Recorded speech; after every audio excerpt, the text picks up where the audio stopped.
नमस्कार, जय हिंद, भारत माता की जय। कैसे हैं आप लोग?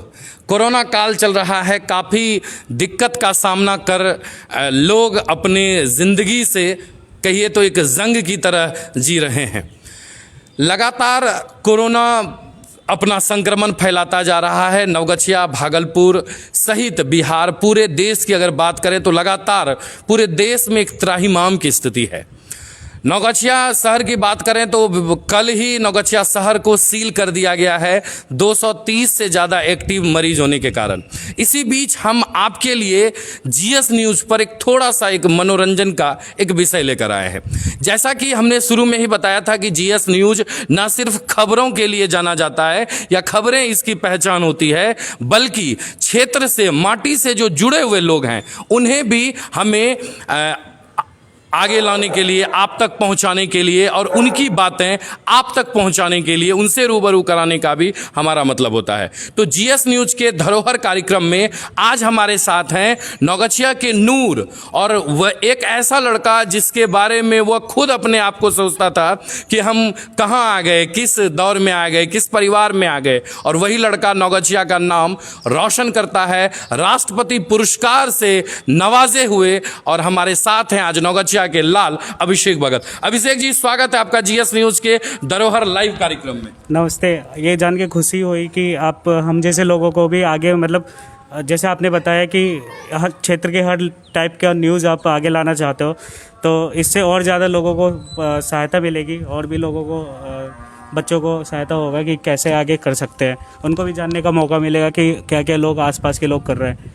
क्षेत्र के लोग आपको बहुत प्यार करते हैं। जब आप टीवी के स्क्रीन पर आते हैं, राष्ट्रपति पुरस्कार प्राप्त करते हैं, तो नवगछिया के लोगों की धड़कन काफ़ी तेज हो जाती है, गर्व से उनका सीना फूल जाता है। इसके बारे में बताएं पहले। इससे ये चीज़ मैंने महसूस किया है, और फर्स्ट टाइम का एक्सपीरियंस ही कुछ और था। जब डॉक्टर एपीजे अब्दुल कलाम से मुझे अवार्ड मिला था, तो उस टाइम जब अचानक से बहुत कुछ मेरे लाइफ में परिवर्तन हुआ, तो रातों रात पे सो नहीं पाता था कि ये अचानक से क्या होगा, मतलब एक अवार्ड लेकर इतना ज़िंदगी कैसे बदल गया। तो जब नवगछिया आता हूँ, कभी कहीं लोग मिल जाते हैं, स्टेशन पे मिलते हैं या कहीं मिलते हैं, सब जान पहचान के, सबको बहुत खुशी होती है मेरे से मिलकर। अब मुझे भी खुशी होती है कि वो लोग मुझे इतना वैल्यू दे रहे हैं, मतलब उन्हीं के वजह से मुझे ज़्यादा कॉन्फिडेंस आता है कि मैं और अपने क्षेत्र के लिए अच्छा करूँ। अभिषेक जी, एक नवगछिया का एक लड़का जिसके बारे में हमने आपका इंटरव्यू और बड़े बड़े नेशनल चैनल पर भी देखा है कि आपको स्कूल से निकाल दिया गया था और आप उसी स्कूल ने आपको बुलाकर सम्मानित कर दिया। इसके बारे में पहले बताएं आप। एक्चुअली स्कूल का कोई गलती नहीं था, गलती मेरा ही था। मैं पढ़ने में उतना अच्छा नहीं था, और सारे लोग जानते हैं कि बचपन में मैं बहुत ज़्यादा शैतानी करता था। कुछ ऐसा कि महीने महीने स्कूल बंक कर रहा हूँ, इधर राजेंद्र कॉलोनी कहीं कहीं घूमता रहता था बचपन में। तो कोई भी स्कूल इस चीज़ को बर्दाश्त नहीं करेगा, क्योंकि हर स्कूल चाहते हैं कि उनका बच्चा कुछ अच्छा करे। तो उस टाइम दो चीज़ हो गया था, एक तो मैं पास नहीं कर पाया था, और दूसरा कि एक टाइम बम मैंने बनाया था, और वो टाइम बम ऐसे टाइम पे बनाया था कि उस समय वर्ल्ड ट्रेड सेंटर पे हमला हुआ था। तो लोगों को ऐसा लग रहा था कि कहीं इसका बुरा संगति तो नहीं है, एक लड़का कैसे ये चीज़, मतलब अगर पूछो तो पहला इनोवेशन मेरा क्या था, तो वो टाइम बम था जो कि मैंने अपने मन से बनाया था। लेकिन बहुत सारे लोगों को यकीन नहीं हो पा रहा था एक छोटा सा लड़का टाइम बम कैसे बना सकता है। तो वो चीज़ मेरे लाइफ में पहला था, और उसके बाद ये सब चीज़ जब मार्केट में फैला, आसपास के लोगों में फैला, तो थोड़ा नेगेटिव इंप्रेशन रहा। पापा लोगों में भी डर हो गया कि उस समय ओसामा बिन लादेन के बारे में इतना चलता था। अच्छा। तो दिक्कत हो गई, और फिर स्कूल में प्रमोशन भी नहीं दिया गया, तो जिसकी वजह से मुझे स्कूल छोड़ना पड़ा। अरे वाह। तो मतलब कि नवगछिया से एक दिल्ली तक का सफ़र मतलब कितने समय में आपने अभिषेक जी पूरा किया है? हालांकि जीएस न्यूज़, और ख़ास मैं अपने बारे में भी बता दूं कि मैं जब भी कार्यक्रम में रहता हूं, कहीं भी अनुमंडल का मंच हो, कहीं भी हो, तो एक लाइन हमारे अभिषेक भगत के लिए होता है। आज मैं हमारे साथ जो दर्शक देख रहे हैं उनको भी मैं आखिर बताना चाहता हूँ कि आखिर वो क्या कारण है जो अभिषेक भगत को कलाम साहब ने, जो हमारे आदर्श हैं, हमारे हिंदुस्तान के लिए नहीं पूरे विश्व के लिए उन्होंने छाप छोड़ा है, आपको उन्होंने आपको सम्मानित किया, और बशर्ते उसका जो तस्वीर था वो काफ़ी नेशनल लेवल पर आपको लेकर गया। जी, मुझे अपने इस टॉपिक में मुझे अपने में कुछ टैलेंट नहीं दिख रहा है। मुझे ये लग रहा है कि डॉक्टर कलाम को मैंने चिट्ठी लिखा था कि सर मैं ऐसा ऐसा बम बनाना जानता हूँ, मैं खाना बनाने का मशीन बना सकता हूँ। उन्होंने मुझे रिस्पॉन्स किया और उन्होंने मुझे सही मार्गदर्शन दिया कि आप अहमदाबाद में नेशनल इनोवेशन फाउंडेशन है, वहाँ पे इस चीज़ को भेजो। अगर उनका चिट्ठी नहीं आया होता मेरे पास तो शायद मैं अभी भी नौगछिया में होता। शायद जो एक आपने वर्ड बोला ना, दिल्ली तक का सफ़र, ये कोई सफ़र नहीं है। मतलब मैं नौगछिया में बैठे बैठे दिल्ली से भी अवार्ड लिया, अहमदाबाद से भी अवार्ड लिया, ये सब इस वजह से कि डॉक्टर कलाम ने रिस्पॉन्स किया। बहुत सारे टैलेंटेड लोग हैं अपने आसपास भी, बहुत सारे लोगों को लगता है कि अच्छा आसपास के लोग बहुत अच्छा कर रहे हैं, लेकिन उसको इग्नोर कर देते हैं। लेकिन वो जब नेशनल लेवल पे या ऊंचे पद से कोई लोगों ने उनका सपोर्ट कर दिया, आपको सही मार्गदर्शन दे दिया, तो आप अपने आप आगे बढ़ जाओगे। तो मैं जो आगे बढ़ा उसके पीछे डॉक्टर कलाम का हाथ है कि उन्होंने जस्ट मेरे चिट्ठी का रिप्लाई किया था। अच्छा, आपने ये कुकर किस तरह का बनाया और पूरा आप छा गए पूरे नेशनल लेवल पर, आपको जो है जी इसके जी, ये कुकर क्या है कि 2009 जो मेरा पहला अवार्ड था 2008 में, उस समय मिला था ये।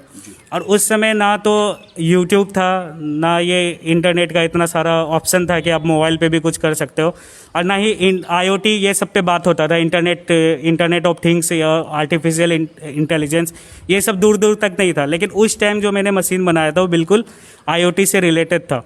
ये मशीन का बनाने का जस्ट कॉन्सेप्ट ये आया कि मैं किचन में चाय बनाया करता था रोज़ 2 कप। सपोज आप रोज़ 2 कप चाय बनाओगे तो उसमें उतना ही आप चीनी, दूध, चाय पत्ती सब उतना ही डालोगे और उतने टाइम में बन जाएगा। बस ये कॉन्सेप्ट आया कि कुछ ऐसा मैं कर दूं कि टाइमली ऑटोमेटिक टी लीफ इसमें गिर जाए चूल्हे के ऊपर। कुछ ऐसा कॉन्सेप्ट बना दो कि टी लीफ अपने आप गिर जाए, चीनी अपने आप गिर जाए और वो ऑटोमेटिक बन भी जाएगा। तो पहला आइडिया यही आया था। लेकिन जब डॉक्टर APJ अब्दुल कलाम को मैंने पत्र लिखा ना, तो उस समय मैं उनको 6-7 टाइम बम के बारे में बताया था, मैं ऐसा ऐसा टाइप का बम बना सकता हूँ। और सबसे लास्ट में मैंने कुकिंग मशीन के बारे में बताया था, क्योंकि मेरे लिए चैलेंजिंग था कि ये मशीन थोड़ा मेरे को इधर उधर जाना पड़ेगा, कॉलेज में जाना पड़ेगा कि कुछ पार्ट्स इसके बनवाने हैं। लेकिन उनको जब लेटर लिखा, उन्होंने रिस्पांस दिया, तो उनमें एक चीज़ और लिखा हुआ था कि जैसे जो भी इनोवेशन है ना, वो जनता के भलाई के लिए होना चाहिए, मतलब जिससे जनता का भलाई हो। तो अहमदाबाद जब मैंने चिट्ठी भेजा था तो उसमें 2 साल तक उस चिट्ठी पे कोई रिस्पांस नहीं आया था। रीज़न ये क्योंकि मैंने खाना बनाने का मशीन सबसे लास्ट में लिखा था, उसके पहले टाइम बम सब लिखा था, जो कि कोई इनोवेशन नहीं है, जस्ट मैंने बना दिया था। तो जब उधर से रिप्लाई आया तो उन्होंने बताया कि हम रिप्लाई इसलिए नहीं कर पा रहे थे क्योंकि हमें अभी तक आपका कुकिंग मशीन के बारे में पता ही नहीं चला था। जब उनका रिप्लाई आया तो थोड़ा कॉन्फिडेंस हुआ कि चलो हम कुकिंग, उन्होंने बहुत मुझे मतलब हेल्प किया कि आप कुकिंग मशीन ही बनाओ और आपसे बन जाएगा।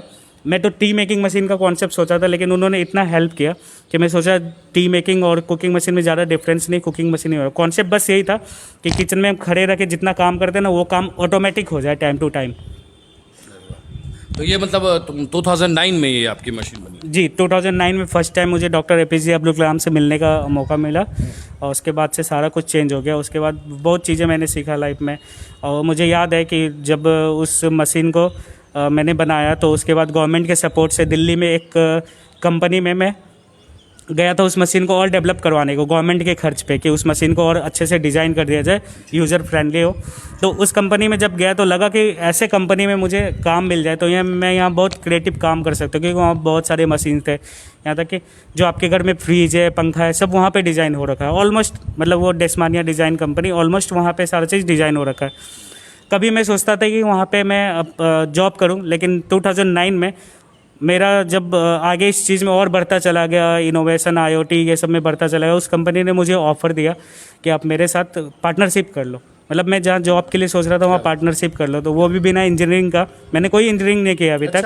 हाँ, इंजीनियरिंग डिग्री मैंने नहीं ली, मैंने सिर्फ टेक्निकल पढ़ाई किया। मैं प्रोग्रामिंग और ये सब IoT, इंटरनेट, वेबसाइट डेवलपिंग, ये सब में मैं ज़्यादा था। और ये लॉजिकल काम होता है यहाँ पे, ऐसा नहीं कि कुछ याद करके आप कर सकते हो। बिल्कुल जैसे एक घर बनाते हैं ना, एक लॉजिक पे एक घर बनता है, उसी तरह से वो वेबसाइट या फिर प्रोग्रामिंग, ऐप, वेब सब ऐसे ही बनता है। तो उस पर मैं ज़्यादा फोकस था। और डिज़ाइनिंग का मुझे आता ही था, 3D मैंने बहुत सारा सीख रखा था, ऑटोडेस्क से ये सब। तो उधर से मुझे पार्टनरशिप का ऑफ़र आया, तो मैंने 2009 में उधर ज्वाइन कर लिया। 2019 में, सॉरी 2019 में जी। क्या बात है। आपको कब कब पुरस्कार मिला, पहले इसके बारे में, फिर हम लोग और आपके भी जो आ रहे हैं कमेंट उस पर भी हम लोग चर्चा करेंगे। बिल्कुल, आज अभिषेक भगत हमारे सामने है, एक अभिषेक भगत जो नौगछिया का न सिर्फ एक ब्रांड है बल्कि दिल्ली में जाने के बाद बिहार का एक झंडा गाड़ दिया है। कहते हैं एक बिहारी 100 पर भारी। आइए आपके भी सवाल इन तक पहुँचाएंगे।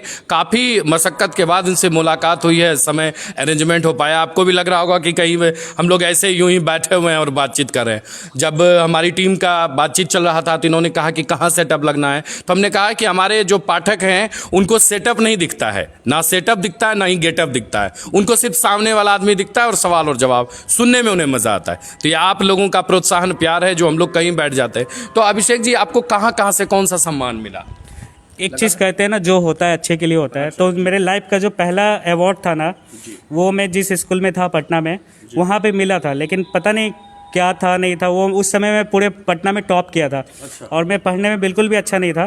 तो वहाँ पे होता क्या था, हर स्कूल का नाम मैं नहीं बता रहा हूँ, लेकिन एक छोटा सा घटना है कि जो मेरे को बहुत मेरे को दिक्कत हुआ था उस टाइम की। आप समझ लो, एक लड़का जिसको स्कूल के टीचर नहीं मानते हैं, क्लास में आधे फ्रेंड नहीं जानते क्योंकि हमेशा बैक बेंचर है, हमेशा पीछे सीट पे बैठता है। तो उस समय मैंने कुछ तेल संरक्षण पखवाड़ा ऐसा कुछ आया था 2009 में। उस पे मैंने कुछ कॉन्सेप्ट बनाया था मशीन का कि तेल को कैसे बचाया जा सके, ये प्राकृतिक नेचुरल गैस और तेल को। तो उस पे मुझे पूरे पटना के 40 स्कूल में प्रथम पुरस्कार मिला था। जब ये चीज़ एक सर ने आके बताया ना, क्योंकि पटना ऑडिटोरियम में जो गांधी मैदान के बगल में, उधर वो अवार्ड मिला था और स्कूल वाले ही रिसीव किए थे। तो जब ये चीज़ हुआ पूरे पटना में, जो लड़का पढ़ने में बिल्कुल भी अच्छा नहीं है उसको पूरे पटना में फर्स्ट अवार्ड मिला। तो मैं रातों रात सो नहीं पाता था कि हो सकता है नेक्स्ट डे असेंबली लाइन में मेरे को अवार्ड मिलेगा तो सारे लोग मुझे जानेंगे। वो अवार्ड मुझे आज तक नहीं मिला। मैं हर दिन वो सोचता था कि मेरे को अवार्ड, क्योंकि हर दिन ऐसे ही होता था, जो भी लोग अच्छा काम करते थे ना, जो भी स्टूडेंट अच्छा काम करते थे, उसके नेक्स्ट डे कुछ अवार्ड हुआ तो उनको दिया जाता था असेंबली में। और वो बहुत बड़ा रिस्पेक्ट होता है कि सारे लोग असेंबली में होते हैं। हाँ, लेकिन वो चीज़ नहीं हुआ। मैं हर दिन असेंबली में जाता था कि आज मेरा नाम अनाउंस होगा, थोड़ा मेरा अच्छा इमेज बनेगा, टीचर अच्छे से मेरे को मानेंगे। क्योंकि कुछ अजीबोगरीब क्वेश्चंस में पूछता था, उस पर टीचर नहीं ध्यान देते थे, सोचते थे सिलेबस पूरा करना है, सिलेबस पे लगे रहते थे।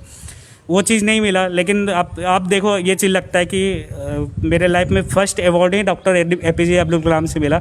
मतलब वो अवार्ड था जो कि मुझे मिल नहीं पाया, और ये अवार्ड था कि डायरेक्ट राष्ट्रपति के हाथ से मिला।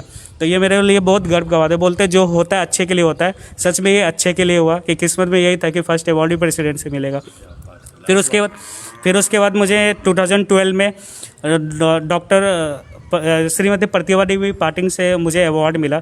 इसके बाद भी बहुत सारे अवार्ड्स हैं, जो प्रणब मुखर्जी से भी है, डॉक्टर श्री राम कोविंद से भी है। उनको मैंने बिहार के बारे में बताया।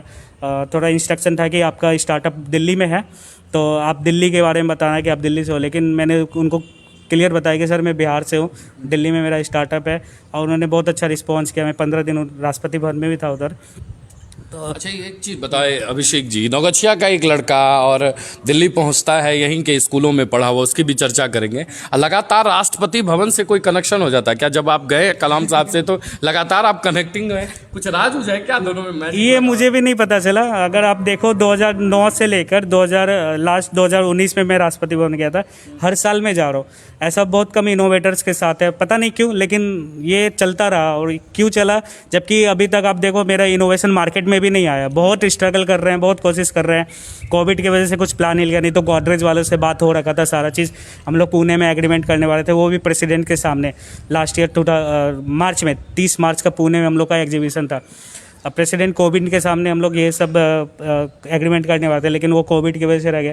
लेकिन फिर भी सब कुछ चल रहा है, मतलब आगे काम बढ़ रहा है, सब कुछ कर रहे हैं। चलो कुकिंग मशीन नहीं, लेकिन कुकिंग मशीन के वजह से जो मुझे मिला, जो एक्सपीरियंस मिला, या फिर और चीज़ों को मैंने एक्सप्लोर किया। सच बोलूँ तो जिस समय मेरे को प्रेसिडेंट अवार्ड मिला ना, उस समय मेरे को कुछ नहीं आता था। आप कितना जानते हो नहीं जानते हो, आपको खुद मालूम होता है। तो मेरे को ऐसा लगता है नहीं, मैं प्रेसिडेंट लेवल अवार्ड के लिए था नहीं, उस लेवल का था नहीं।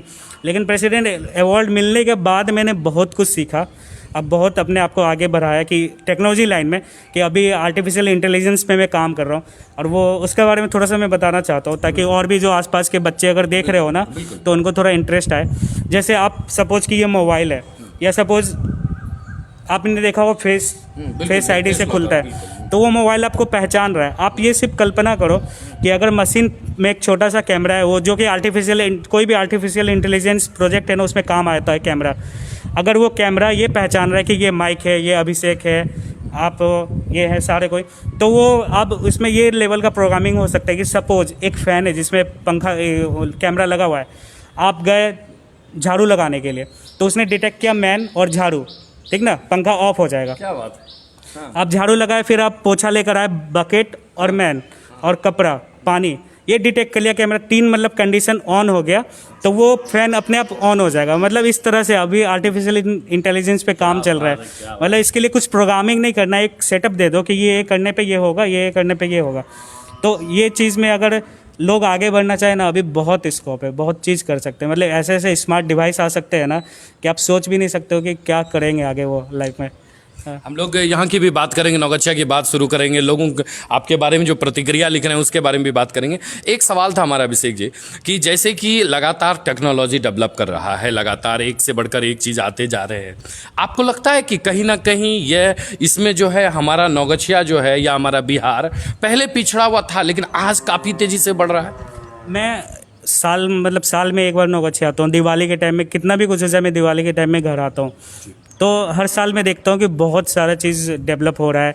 बहुत सारे न्यूज़ वाले हैं, अच्छे वेबसाइट, सब मतलब जितना भी लेटेस्ट टेक्नोलॉजी सब कुछ ट्रेंड में आ रहा है, हर चीज़ लोग कर रहे हैं। तो ऐसा नहीं, सब इक्वल चल रहे हैं। और मैं सिर्फ ये बोलूँगा कि टेक्नोलॉजी से अपडेट रहना है ना किसी को भी, तो हमेशा अच्छे अच्छे पेजेस को फॉलो करके, यूट्यूब चैनल्स को या जो टेक्नोलॉजी वाले हैं उसको फॉलो करके करते रहे, क्योंकि बहुत सारा चीज़ अभी भी है जो यहाँ पे नहीं है नौगछिया में। जैसे मैं सिंपल से बात करूँ, मैं दिल्ली में सिर्फ 400 रुपये देता हूँ इंटरनेट का, और मेरा सारा कुछ टीवी से लेके प्रिंटर हर चीज़ वाईफाई से कनेक्टेड है और अनलिमिटेड उसमें प्लान है। लेकिन वो चीज़ मैं यहाँ पे खोजता हूँ कि मैं वो घर आके मैं वर्क फ्रॉम होम करूँ।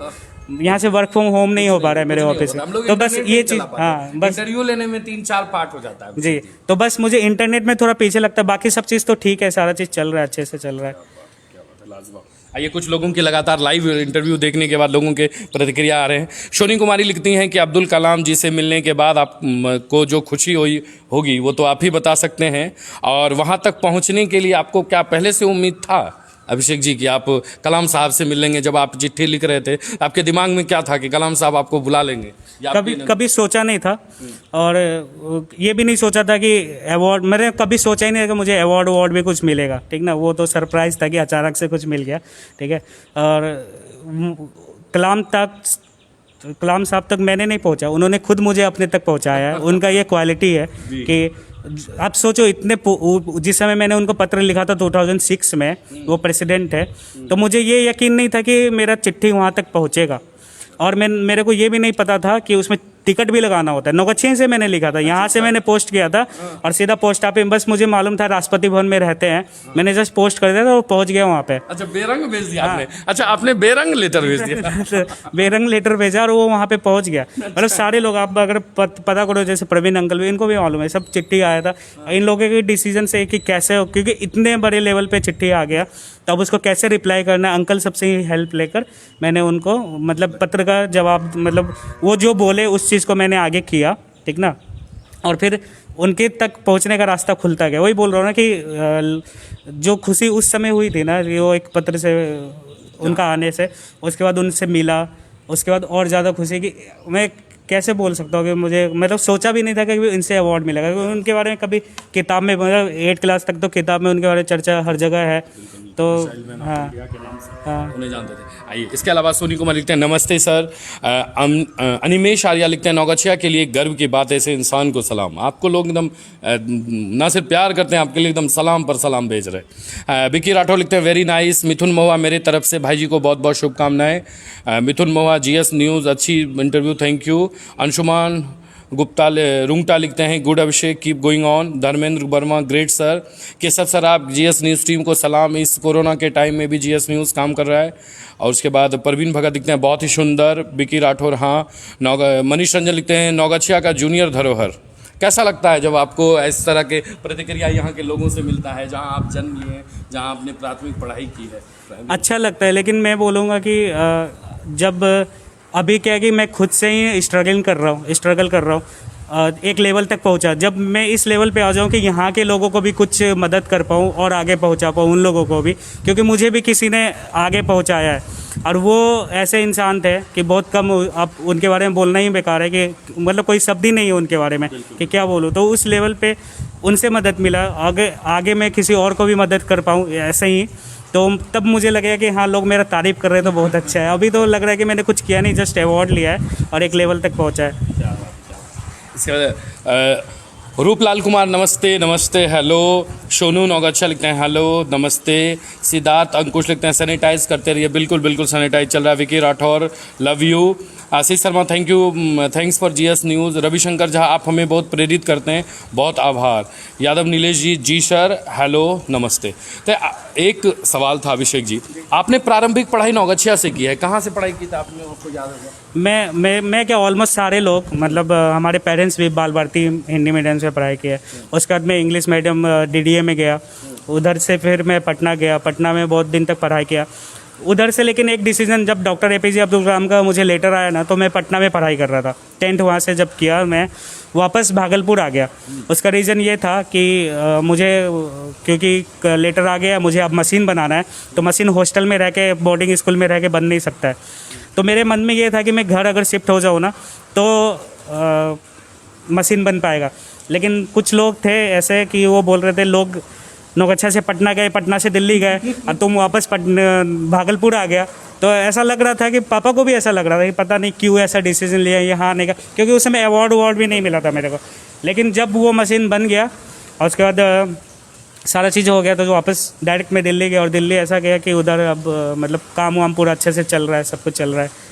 अब हम चाहेंगे कि आप अपने बारे में कुछ अभिषेक जी बताइए, अपने परिवार के बारे में बताइए। परिवार के मतलब किस हालात से आप यहाँ पहुँचे, कैसी स्थिति रही उस समय की और अभी? परिवार का देखिए ये है कि बचपन में मैंने बहुत लोगों को परेशान किया है, सारे लोग जानते हैं कि बहुत परेशान किया है, ठीक है।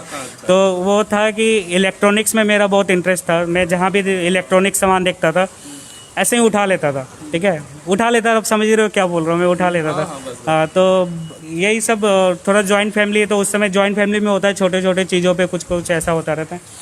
तो थोड़ा स्टार्टिंग में जो सपोर्टिंग मिला वो पापा से मिला, ठीक ना। और उसके बाद जो होता है ना कि हम चाहेंगे कि बार सबका परिचय दे दें, क्योंकि नौगच्छा के लोग हैं, बहुत लोग जान भी रहे होंगे आपके पापा को, आपके परिवार को, बहुत लोग नहीं भी जान रहे होंगे। जी मेरे सबसे पहले मैं अपने दादाजी का परिचय देता हूँ। मेरे दादाजी का नाम श्री देवकी प्रसाद भगत है, वो अभी भी है और 93 ईयर के है। जो कि मेरे को है ना, मैं क्या बोलूँ कि मुझे जब भी अवार्ड लेता हूँ ना, तो मुझे ऐसा आता है कि मेरे लिए कितना ये अच्छा लक है कि मेरे दादाजी भी ये सब देख रहे हैं, ठीक है। और जिस समय मैं प्रेसिडेंट अवार्ड ले रहा था, उस समय फैमिली के, मतलब मम्मी पापा भैया सारे लोग थे वहाँ पे। बहुत लोग ऐसे होते हैं कि बहुत कुछ लाइफ में अचीव कर लेते हैं, लेकिन शेयर करने के लिए लोग नहीं होते हैं। तो इस मामले में मेरे को लगता है कि मैं बहुत लकी हूँ कि दादाजी भी अभी तक सारा कुछ देख रहे हैं, मैं क्या कर रहा हूँ नहीं कर रहा हूँ। और दूसरा, मेरे पापा का नाम ओम प्रकाश भगत है और पापा का किराने का दुकान है इधर ही स्टेशन रोड में। और मम्मी हाउस वाइफ है। मेरा भाई CA फाइनल ईयर में है, वो भी मेरे साथ दिल्ली में रहते हैं, आशुतोष कुमार नाम है उनका। और चाचा परवीन अंकल है, आप तो जान ही रहे हो उनके बारे में।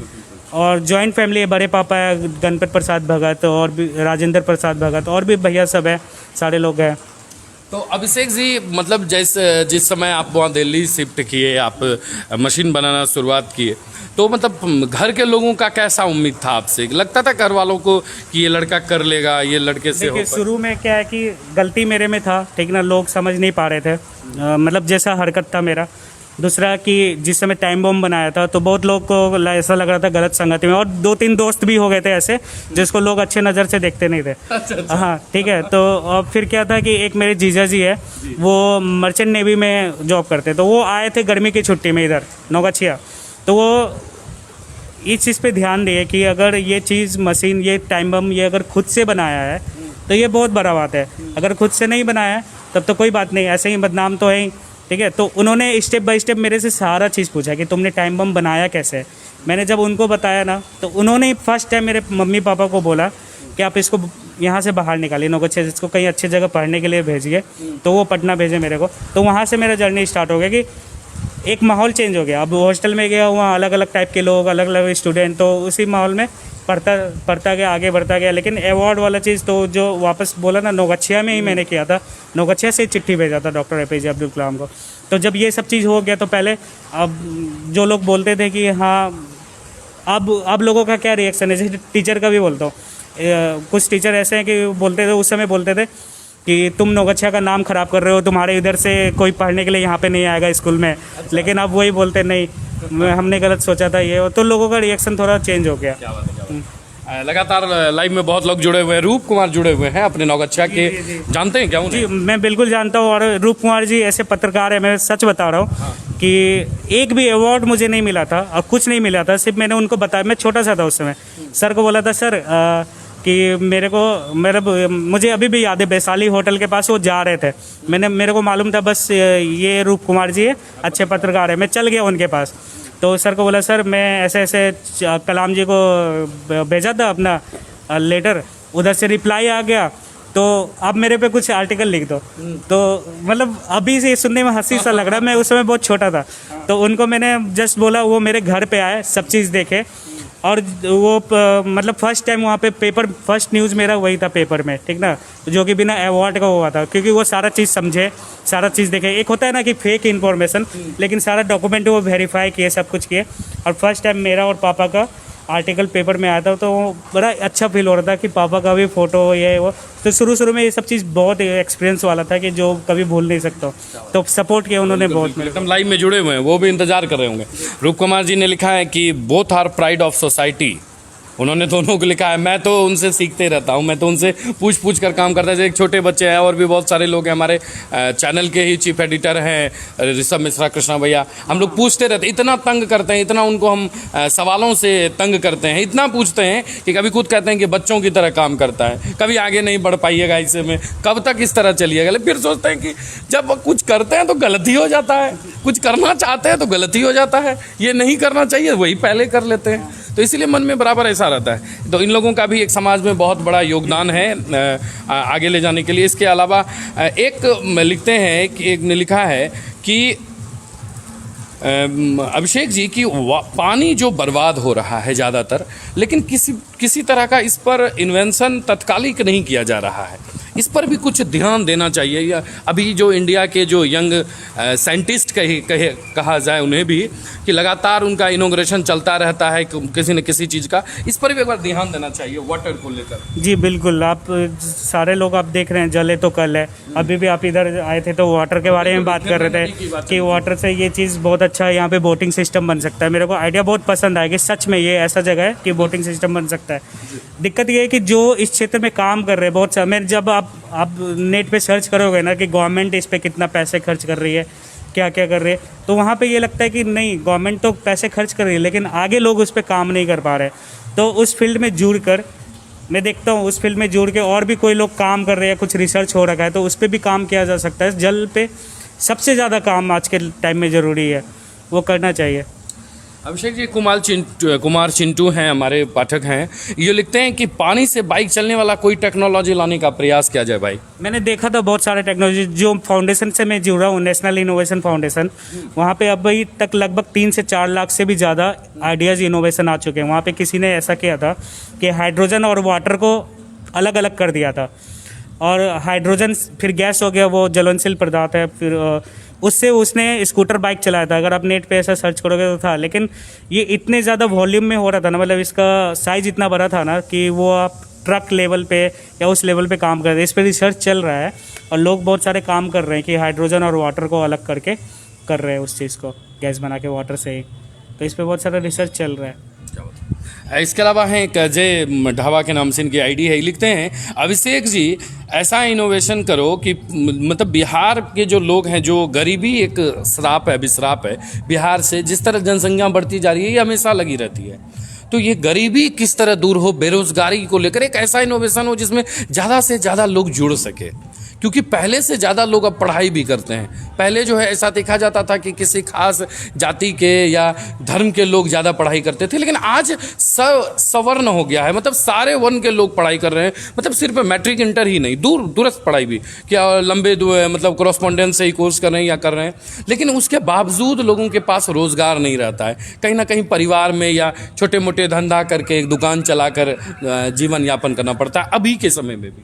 उसके लिए भी कुछ तरह का प्लान किया दिक्कत ये है कि जैसे मैं बोल रहा हूँ कि मुझे जहाँ तक समझ में आ रहा है कि ये जो गरीबी है ना, ये हम लोगों की वजह से है। मैं पढ़ा, और भी लोग पढ़ाई किए, इतने ऊंचे ऊंचे पोस्ट पे लोग हैं, यहाँ तक कि राष्ट्रपति भवन में मैं देखता हूँ बहुत सारे ऊंचे पोस्ट के लोग हैं, तो सारे लोग बिहार से बाहर निकल जा रहे हैं। और यहाँ पे बच कौन रहे हैं? जो ये लोग जो बिजनेस करते हैं, मतलब ऑलमोस्ट लोग पढ़ के बाहर निकल जा रहे हैं। तो हमें कुछ ऐसा करना पड़ेगा अपने सोसाइटी के लिए कि फैक्ट्री हो या जो भी कंपनी हो, वो सब अगर इधर इस्टेब्लिश करना स्टार्ट कर दे। यहाँ पे इसलिए नहीं आ पा रहे लोग, कंपनी वाले इसलिए नहीं आ रहे कि गवर्नमेंट का सपोर्ट नहीं है। शायद मुझे याद है जिस समय टाटा नैनो का बात हो रहा था, सबसे पहले बिहार को अप्रोच किया गया था कि बिहार से उनका जमशेदपुर बहुत पास है, तो इस वजह से हो जाएगा। लेकिन वो यहाँ नहीं होकर गुजरात में हुआ, क्योंकि नरेंद्र मोदी जी ने उधर एक्सेप्ट कर लिया चीज़ों को। तो इसलिए कि गवर्नमेंट को कुछ ऐसा यहाँ पे लाना होगा कि लोग इम्प्रेस होकर इधर आए और अपना फैक्ट्री चलाए। जब यहाँ पे फैक्ट्री चलाएंगे ना, तो इधर से बाहर लोग नहीं जाएंगे। और मैंने एक चीज़ और देखा है कि अगर बिहार से लोग, पूरे इंडिया से लोग आज बिहार को लोग अलग नज़र से देखते हैं, सच में अलग नज़र से। मैंने ये फील किया हर जगह कि बिहार का नाम आते ही लोग अलग नज़र से देखना स्टार्ट करते हैं। मैं ये बोल रहा हूँ कि अगर सारे बिहार के लोग बाहर से इधर आ जाए ना, उनका एक बिल्डिंग या फ्लाईओवर नहीं बन पाएगा, कुछ नहीं हो पाएगा। सारा इंफ्रास्ट्रक्चर ये सब अब छोटा सा देखो ना, एक छोटा सा एग्जांपल देता हूँ। मुझे ये भी लगता है कि ये करना चाहिए, गवर्नमेंट को करना चाहिए कि जैसे मैं कुछ आविष्कार कर लिया या कोई किसी ने एक किताब लिख दिया, तो वो जितना बिकता है वो पूरे लाइफ उसको रॉयल्टी मिलता है ना। तो सपोज कोई अभी जैसे पार्लियामेंट बन रहा है या फ्लाईओवर बन रहा है या मेट्रो बन रहा है, तो गवर्नमेंट तो उससे पूरी ज़िंदगी कमाने वाली है, तो वो उसको रॉयल्टी क्यों नहीं देती है? मतलब मजदूर जिसने बनाया धूप में तप कर, उसका भी तो वो एक तरह का इनोवेशन है ना। तो रॉयल्टी अगर 2 रुपये भी देना, एक ट्रेन पे 2 रुपये भी देना, उनका लाइफ बदल जाएगा। लेकिन गवर्नमेंट इस चीज़ को करती नहीं, जबकि उससे ज़िंदगी भर का रेवेन्यू से जनरेट हो रहा है। 100 साल 150 साल का मेट्रो प्रोजेक्ट है कि चलेगा। अगर वो साथ ही साथ ये भी कर दे, तो उनका जो मजदूर है उनका लाइफ बदल जाएगा। अभिषेक जी, अभी रिसेंटली हम लोग भी देख रहे हैं कि कुछ दिनों से यहाँ के बच्चों का बहुत ज़बरदस्त क्रेज़ आ गया है। यानी अगर आप भी देखते होंगे, अगर परिवार में या और आसपास के बच्चे आपको मिलते होंगे, तो यहाँ भी अब साइंस एग्जीबिशन स्कूल सब करवाने लगा है और बच्चा सब बहुत ज़बरदस्त तैयार करता है। बहुत एक क्रिएटिव माइंड आ जाता है जो यहीं का है, यहीं का स्थानीय बच्चा हो, आसपास पड़ोस का गाँव का रहने वाला बच्चा हो, लेकिन पता नहीं उस बच्चे के ब्रेन में है, बहुत ज़बरदस्त लगता है। हम लोग भी जब कवरेज में जाते हैं, मीडिया कवरेज में जाते हैं, तो ऐसे लगता है देखने के बाद कि यार यहाँ तक का लोग इस तरह का सोच सकता है। लेकिन फिर कहीं ना कहीं स्कूलिंग से जाते जाते, मतलब +2 लेवल तक जाते जाते, तो एक मतलब नहीं कहते हैं, रूट अलग हो जाता है। ये जो अच्छे बच्चे हैं, जिनके गार्जियन कैपेबल है, क्योंकि पढ़ाई भी इतना साधारण नहीं रहा है, सिंपल नहीं, इतना चीप सस्ता नहीं रहा है, तो बच्चे साइंस लेकर, कुछ बच्चे तो पटना की ओर निकल जाते हैं, दिल्ली की ओर, भागलपुर, और बहुत सारे बच्चे यहीं रह जाते हैं। यहाँ भी मैं आपको बता दूं अभिषेक जी, आपकी जानकारी के लिए, कि लगभग 10,000 बच्चे प्रतिदिन कोचिंग करने नौगछिया आते हैं। नौगछिया में लगभग 100 से ज़्यादा कोचिंग इंस्टीट्यूट है। तो आपको लगता है कि कहीं ना कहीं एक मनी प्रॉब्लम या आर्थिक जो है एक समस्या बन जाती है बच्चों के लिए? जैसे मैं छोटा सा चीज़ बता रहा हूँ कि मैंने ये नोटिस किया है, बहुत सारे अपने फैमिली से लेके आसपास पड़ोस सब जगह नोटिस किया है। लोग डॉक्टर, इंजीनियर, IAS, इससे आगे गवर्नमेंट जॉब से आगे तीसरा कुछ बच्चा को बताते ही नहीं है। जबकि आप देखो 2001 से लेकर 2020 तक में दुनिया बहुत ज़्यादा बदल गया, इतना ज़्यादा कभी नहीं बदला था। तो बहुत सारे लेटेस्ट टेक्नोलॉजी आए, बहुत सारे हर चीज़ आए। मैं जिस समय जो कोर्स में मल्टीमीडिया एंड एनिमेशन का कोर्स करने के लिए जा रहा था, लोग मुझे ऐसा बोल रहे थे, कार्टून फिल्म बनाओगे क्या इसमें जाकर? जबकि उसमें बहुत सारा टेक्निकल चीज़ था, वेबसाइट डेवलपमेंट का था, गेमिंग डिज़ाइनिंग था, प्रोडक्ट डिज़ाइनिंग था, इंटीरियर डिज़ाइनिंग था, सब कुछ था। तो मैं बच्चों को भी बोलूँगा कि आप एक्सप्लोर करो। अगर एक क्या होता है कि आपको जो बता दिया कि आप डॉक्टर इंजीनियर बनना है, तो आप उसी चीज़ में फंसे रह जाओगे, उसी चीज़ का तैयारी करते रहोगे। आगे अब, जबकि दुनिया और भी चीज़ आ गई है, बहुत कुछ बदल गया, बहुत नए टेक्नोलॉजी आ गई, उस पर पढ़ाई करो। आर्टिफिशियल इंटेलिजेंस के बारे में मैंने आपको बताया, कितना इंटरेस्टिंग है वो, मतलब वो 12 के बाद से भी कर सकते हैं। तो यही है कि जो दिक्कत ये है कि लोग इससे आगे नहीं निकलते, डॉक्टर इंजीनियर या IAS IPS से इससे आगे नहीं निकलते। गवर्नमेंट जॉब एक बनाए कि इतना सारा ये वो, तो अगर उससे अगर बाहर निकल जाएंगे तो इंडिया का टेक्नोलॉजी भी आगे बढ़ जाएगा और लोग भी बच्चे भी अच्छे ग्रो करेंगे और ज़्यादा प्रेशर नहीं रहेगा, क्योंकि अभी उस फील्ड में भीड़ कम है। जिस समय मोबाइल आया था, छोटा सा एक दुकान भी जिसने खोला होगा ना मोबाइल का, वो आज बिल्डिंग बना के बैठा है। आज कंपटीशन है बहुत मोबाइल बेचने वालों में, ठीक ना, लेकिन उस समय नहीं था। तो वही है कि अभी नए नए चीज़ जो है ना, अगर बच्चे खुद से बोले कि हमें ये करना है विदाउट पेरेंट्स के प्रेशर में आकर, पेरेंट्स बोलते हैं कि डॉक्टर करना है या इंजीनियर का, इससे तीसरा उनको भी नहीं पता है कि आगे क्या है, ठीक ना। तो ये बच्चों को खुद से एक्सप्लोर करना चाहिए कि उनका इंटरेस्ट क्या है। आजकल हर चीज़ इंटरेस्ट का अवेलेबल है और बहुत शॉर्टकट में आप कोर्स करके बहुत अच्छा पैसा उस चीज़ में कमा सकते हो। अच्छा, एक चीज़ अभिषेक जी, लगातार हम सवाल पूछते जा रहे हैं और लोगों के भी सवाल लेंगे। एक रूप कुमार जी ने बहुत अच्छी लाइन लिखा है कि कोई चलता पद चिन्हों पर कोई पद चिन्ह बनाता है, वही सुरमा इस जग में दुनिया में पूजा जाता है। उनकी पंक्ति हमेशा उन्होंने मुझे बहुत कुछ भेजा है, ठीक ना। अच्छा, मैं बचपन से सुनता हूँ, मैं बताऊँ ना, निःशब्द हो जाता हूँ, क्योंकि ये जो बोलते हैं उसमें गहराई में जाना पड़ता है कि क्या है, उसका अर्थ बहुत कुछ निकलता है। अच्छा, एक चीज़ और हम बात करेंगे। आपको लगता है अभिषेक जी कि धीरे धीरे हमारे बिहार के बच्चे जो है, काफ़ी इस बार तो ऐसी स्थिति रही है, मैं आपको बताते चलूँ कि बिहार बोर्ड में इस बार मैथ में भी 100 में 100, साइंस में 100 में 100, मतलब सब्जेक्ट वाइज 100 में 100 वाले बच्चे हैं, जिनका कि पूरे क्वेश्चन पेपर में एक भी गलती नहीं है। और वाजिब में बच्चे में क्वालिटी है, ऐसी नहीं कि वो आप 15 साल पहले 10 साल पहले की बात कर लो कि चोरी होती थी, चीटिंग होती थी, या कुछ भी बात करो 20 साल पहले, बच्चे में भी टैलेंट है, लेकिन कहीं ना कहीं वो प्रतिभा दबी सी रह जाती है। आपको क्या लगता है, आपकी नज़र से सबसे मुख्य कारण क्या होता है उसका?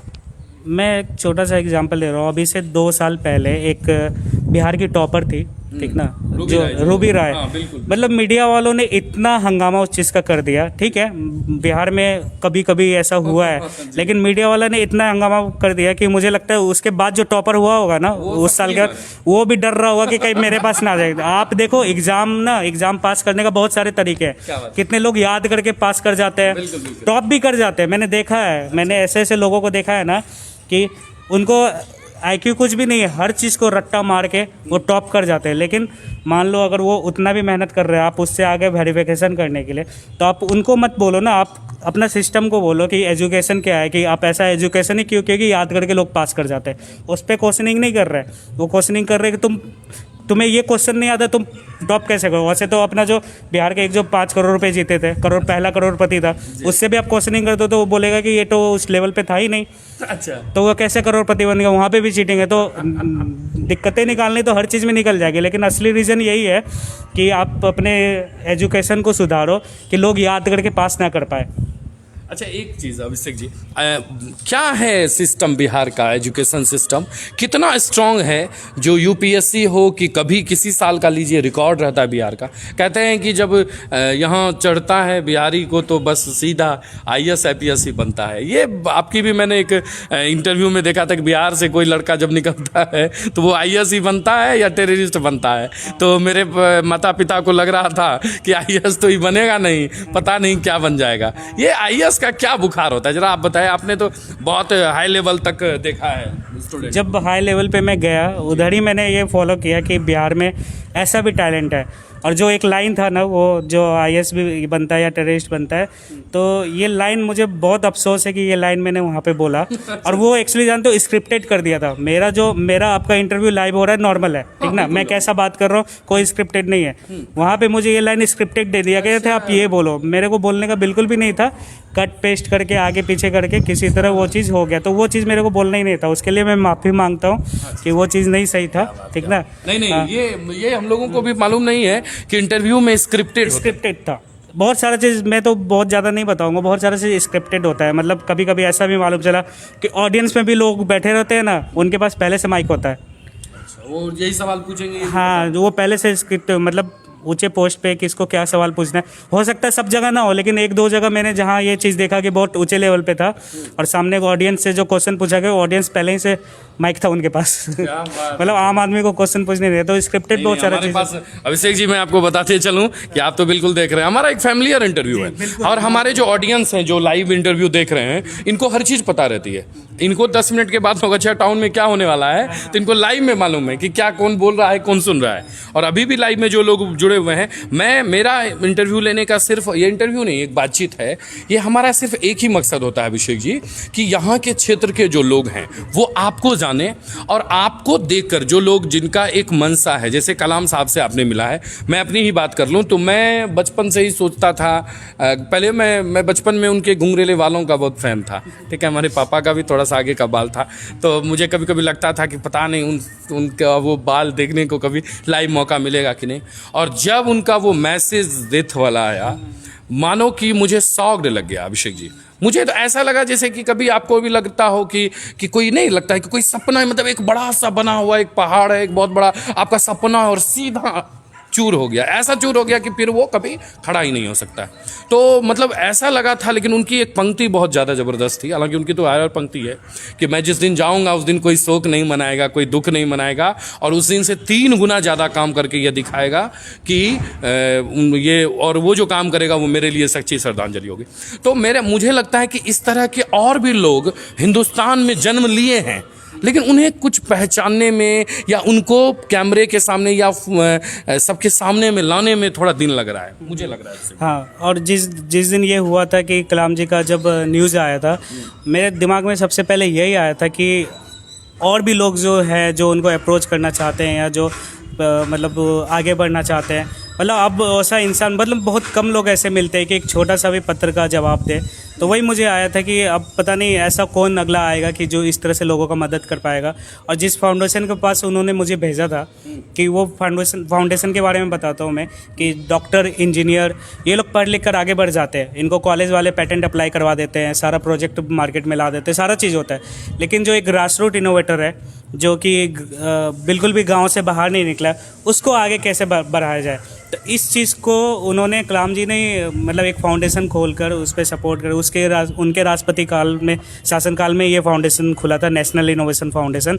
और इनका मेन मकसद ये था जो लोग नहीं पढ़े लिखे और उनसे आविष्कार किया, किसी से भी हो सकता है। मान लो न्यूटन ने इतना बड़ा आप थ्योरी दिया, तो ऐसा थोड़ी कि उनके टीचर उससे ज़्यादा मतलब बड़े होंगे, हो सकता है टीचर ही ना हो उनके। तो बहुत सारे इनोवेटर ऐसे हैं कि जिनका स्कूल लाइफ बिल्कुल भी नहीं था और उसके बाद आविष्कार पे आविष्कार किया उन्होंने। तो वही मैं बोल रहा हूँ कि डॉक्टर कलाम ने जब ये चीज़ किया, तो मुझे जब उनका न्यूज़ देखा और उनका जो मेरे लिए मेरे लाइफ में जो उनका योगदान है, जब ये देखा तो मुझे बहुत अफसोस हुआ। मैं बोलता हूँ ना कि मैं जब उस लेवल पे पहुँच पाऊँ कि अपने क्षेत्र के लोगों को आगे बढ़ा पाऊँ, तब लोग प्रशंसा करें मेरी। अभी तो क्या बात। हाँ। अच्छा, एक सवाल था मेरा अभिषेक जी, हालांकि ये सवाल बहुत ज़्यादा सोशल मीडिया पर चर्चा में रहा था, हम लोग भी एक बार डिस्कशन किए थे तो उसमें आया था। आपको लगता है कि कलाम साहब ने शादी नहीं की, ये डिसीजन उनका सही था या गलत था आपके अनुसार से? हम कोई टिप्पणी नहीं करना चाहते, हम एक विचार लेना चाहते हैं। आपने उनसे मिला, आपने उनसे हाथ मिलाया, आपने बातचीत की, ये बहुत बड़ी बात होती है, आपने उनसे पर्सनल मिला। आपको लगता है कि उन्होंने शादी नहीं की, ये सही डिसीजन था या नहीं आपके अनुसार से? मेरी तो शादी हुई नहीं, मुझे पता नहीं, लेकिन एक चीज़ मैं बोल सकता हूँ कि शादी के बाद क्या है कि आप अगर मतलब इंडिया का जो कल्चर है तो उसमें एक दूसरे को बहुत ज़्यादा टाइम देना होता है, ठीक है। तो वो मुझे लगता है कि अगर शादी वो कर लेते तो शायद उतना टाइम नहीं दे पाते अपने फैमिली को। वो टाइम उन्होंने अपने देश के लिए दिया। शायद नरेंद्र मोदी जी भी आपने देखा होगा कि वो छोड़ के फिर देश का जो जैसा बताते हैं मीडिया में, देश का सेवा में वो लगे। तो हो सकता है कि उतना टाइम तभी वो आप दे पाएंगे जब इस सब छोटे मोटे चीज़ों से आप निकल के बाहर आओगे, इस उलझनों से बाहर निकल कर आओगे। अच्छा, एक सवाल हमारा फनी सवाल है अभिषेक जी, आप क्या सोचे हैं, आप शादी करेंगे या आप भी? नॉर्मल है, मैं ऐसा कुछ नहीं, अपने आप को कुछ सोचता नहीं है, जो नॉर्मल लाइफ है, ठीक ना। गार्जियन को क्या लग रहा है, पापा मम्मी और दादाजी सबको क्या लग रहा है, शादी करना चाहिए कि नहीं? हाँ, नॉर्मल है, मैं कुछ स्पेशल नहीं हूँ, नॉर्मल है, सब लोग करते हैं। क्या बात है, क्या बात है। कोई बात नहीं है, बिल्कुल आपकी शादी होगी तो एक धूम धड़ाका होगा, हम लोग भी न्यूज़ चैनल के लोग पहुंचेंगे। अभिषेक जी, एक सोनू सिंह यादव हैं, ये लिखते हैं कि अभिषेक तुम तो नौगछिया से हो, नौगछिया पब्लिक यंगस्टर पीपल का जो है मेंटलिटी चेंज कैसे होगा? ये यहाँ का जो यंग एज के लोग हैं उनका मेंटलिटी कैसे चेंज होगा। अभी भी जो स्कूलिंग लाइफ से होता है वो थोड़ा सा, पहले जो रेशियो था अभिषेक जी, पॉपुलेशन बढ़ता जा रहा है। पहले जिस तरह 100 लोग 500 लोग मैट्रिक पास करते थे, अब वही संख्या में 10,000 चला गया है, 15,000 चला गया। लेकिन अभी भी उसी तरह का रेशियो है कि यंगस्टर को अभी भी लोगों का मेंटलिटी चेंज नहीं हुआ है। कहीं ना कहीं लोग उसी धड़ल्ले से, उसी धर्रे से जी रहे हैं जो 2000 में था, 1990 में था। तो आपको लगता है कि ये कहीं ना कहीं हमारे क्षेत्र के डेवलपमेंट को रोक रहा है, एजुकेशन सिस्टम को डेवलप ही नहीं होने दे रहा है? जी बिल्कुल। और ये चीज़ ना, मैं अगर सिंपल सा बताऊँ, अगर आप ये इंटरव्यू 10 साल पहले ले रहे होते तो मैं भी शायद इसी तरह से बात करता होता, जिस कल्चर के बारे में आप बात कर रहे हो। तो जो लोग इधर से, मैं नहीं बोलता हूँ कि बाहर निकलना सही है, ठीक ना, अपने बिहार में इतना सुविधा होना चाहिए कि लोग इधर से बाहर जा ही ना। और एक कल्चर है, मतलब मेंटलिटी दूसरे से कंपेयर करने में लगता है कि गलत है, लेकिन आप उस चीज़ को देखो तो ठीक है। यहाँ के हिसाब से सारे लोग, मतलब ताऊ जी, पापा, मतलब फैमिली के लोग या आसपास का इन्वायरमेंट सब कुछ वैसा ही है। लेकिन आप बाहर से कंपेयर करो तो वैसे तो इंडिया भी पीछे आ जाता है। मतलब अभी भी हम विदेशी ब्रांड को ज़्यादा वो करते हैं। तो जो हमारा है, मुझे लगता है सही है। मतलब ऐसा लगता है दिल्ली में जाकर कि हाँ, मेट्रो में मैं भोजपुरी में बात कर रहा हूँ तो थोड़ा अलग सा लगता है, लेकिन वो सही है। हमारा वही है, इसके लिए कुछ नया चीज़, मतलब कुछ ज़्यादा सोचना नहीं है इसके लिए। आइए कुछ कमेंट को भी ले लें, लगातार कमेंट आते जा रहे हैं। आशुतोष कुमार लिखते हैं, हम नौगछिया वासी भाग्यशाली हैं कि हमारे पास अभिषेक जी हैं, और लोगों को उम्मीद है कि ऐसे ऐसे 2-4 अभिषेक हो जाए तो हमारे नौगछिया का नाम न्यू दिल्ली में भी कहीं बोल देंगे नौगछिया से हैं तो समझ जाए बिहार में नौगछिया से। आशुतोष जी, मैं यही बोलूँगा कि अभी थोड़ा और काम करना है, और जब तक और 2-3 लोगों यहाँ से, मतलब कलाम जी ने शायद पता नहीं कितने लोगों को आगे बढ़ाया होगा, मैं उनके बारे में बता रहा हूँ तभी आपको मालूम चल रहा है। वैसे ही मैं चाहता हूँ कि और भी लोगों को जब तक मदद ना कर पाऊँ, इसलिए मतलब असली सक्सेस क्या है कि आप आगे बढ़े, पीछे वालों को भी आगे बढ़ाए, ठीक ना। वो चीज़ जिस दिन कर लूँगा तो फिर आप बोलना कि आप भाग्यशाली अभी तो नहीं हो। क्या बात है। मैं एक आप लोगों से निवेदन करूंगा कि बहुत कम लोगों का वीडियो शेयर हुआ, कृपया वीडियो शेयर कर दें। और अभी के जो यंग एज के हैं और जो स्टूडेंट हैं उनके लिए ये इंटरव्यू बेहद खास है। भले आपको लग रहा है कि बातचीत है, कोई स्क्रिप्टेड नहीं है, कोई मटेरियल नहीं है, ना तो हमने कोई प्रिपरेशन किया है ना अभिषेक जी, हम लोग तो यूं ही बातचीत करने के लिए यूं ही बैठे हुए हैं। और सिर्फ सवाल, अगर आपके मन में कोई सवाल आ रहा है तो मैं आपसे निवेदन करूंगा कि महज 5 मिनट का इंटरव्यू शेष रह गया है, और आप जल्दी से जल्द कमेंट बॉक्स में लिखें और मैं सवाल सीधे अभिषेक जी से पूछूंगा। अभिषेक जी, एक सवाल था हमारा, कभी आप गंगा उंगा नहाए थे? यहाँ कभी नौगछिया में थे तो कभी गंगा में डूबकी जी बिल्कुल। मैं तो भागलपुर में पढ़ाई किया 2-3 साल। मैं जस्ट अभी भाई का शादी था, उसके पहले भी उधर गया। तो उसमें क्या कूदे भी थे क्या बचपन में? मुझे तैरना नहीं आता है, मैं काफ़ी डरता हूँ, ठीक है।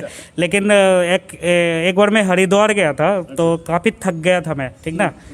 इधर उधर घूमते घूमते, मतलब पूजा हर जगह जाते हुए बहुत थक गया था। लेकिन जैसे मैंने उधर नीचे उतर के गंगा नदी में पैर रखा, मैं बताऊँ ना, बस 2 मिनट भी नहीं लगा होगा, मेरा सारा थकान दूर हो गया। तो मुझे उस जल का महत्व समझ में आया कि मतलब क्यों लोग बोलते हैं कि गंगा में नहाने से पाप धुल जाता है या कुछ भी, मतलब कुछ अलग सा फील होने लगा, सारा थकान निकल गया। तो मैं कोशिश करता हूँ जब भी मतलब आऊँ तो इधर उधर जाऊँ, मतलब लेकिन ऐसे टाइम पे आता हूँ कि सिर्फ घर का, दिवाली के समय आता हूँ। मैंने बताया कि घर का काम उस समय बहुत ज़्यादा होता है तो नहीं जा पाता हूँ, बहुत कम जा पाता हूँ। अच्छा, यहाँ के बच्चों के लिए आपका क्या प्लान है आगे? फ्यूचर कोई प्लान तैयार किए हैं जिससे कि यहाँ के बच्चे जो है, जो अभी 9th-10th में हैं, 11th-12th में हैं, उनको भी कभी हेल्प मिल सके, जो आपकी तरह सोच रखते हैं या आपकी तरफ वो टेक्नोलॉजी के तरफ जाना चाहते हैं, उसके लिए? मैं ज़रूर बोलूँगा, जो लोग टेक्नोलॉजी में जाना चाहते हैं वो कांटेक्ट करें मेरे से, ठीक ना। मैं मतलब उनको मतलब सही मार्ग दिखा सकता हूँ कि आगे कहाँ तक ये टेक्नोलॉजी जा रहा है, क्या आगे स्कोप होगा हर चीज़ का। और साथ में मैं ये बोलूँगा कि आप कभी भी इस प्रेशर में मत आओ कि आपको डॉक्टरी या इंजीनियरिंग करना है। आप ये देखो कि आपका इंटरेस्ट क्या है। मेरे को जो इंटरेस्ट था, मेरा पहला जॉब वो नहीं था। मैंने पढ़ाई जिस चीज़ का किया, मुझे जॉब, जब आप कितना भी कुछ पढ़ लो, लेकिन आप जब जॉब में जाओगे ना, मतलब फाइनल डिग्री लेने के बाद आपको एक स्पेशल ट्रेनिंग दिया जाएगा, और एक प्रोडक्ट के ऊपर, एक उनका जो काम चलता है उस प्रोफाइल के ऊपर आपको ट्रेनिंग दिया जाएगा। आप ज़िंदगी भर उसी प्रोफाइल में काम करते रहोगे। लेकिन आप क्या है कि अगर आपके अंदर वो एक नहीं होता है कि कोई बच्चा मतलब शांति से बैठ नहीं सकता है, ठीक ना। तो आपके अंदर ये है कि आपको तरह तरह की चीज़ें करना है, ये मतलब और भी चीज़ें, नए चीज़ों को एक्सप्लोर करना है, ज़माने के हिसाब से चलना है। मतलब यहाँ मैं तो बोलूँगा कि इंडिया से बाहर जो लोग हैं ना, जो यूट्यूबर्स हैं, उनका ट्यूटोरियल देखो। वो मतलब क्या, वो लेटेस्ट टेक्नोलॉजी उनको फॉलो करके यहाँ के मतलब यूट्यूबर्स कुछ करते हैं, टेक्नोलॉजी पे करते हैं, तो उनको फॉलो करोगे कि जब कोर जो नॉलेज है ना वो मिलेगा। तो ये बोलूँगा कि आपको अगर 12 तक आते आते ऐसा लगे कि आपको डॉक्टर इंजीनियरिंग नहीं करना है, उस चीज़ में नहीं जाना है, तो आप क्या करना कि एकदम छोड़ देना। मैं सिंपल सा एक चीज़ बता रहा हूँ। मैं एक बार भागलपुर किसी पंडित जी को दिखाने के लिए गया। इधर के लोग मानते हैं, आप भी जानते हो, पंडित सबको ज़्यादा मानते हैं, मतलब मानना भी चाहिए, इसमें कोई नहीं, क्योंकि इंडिया का ये है, पहले से चला आ रहा है, सब कुछ है।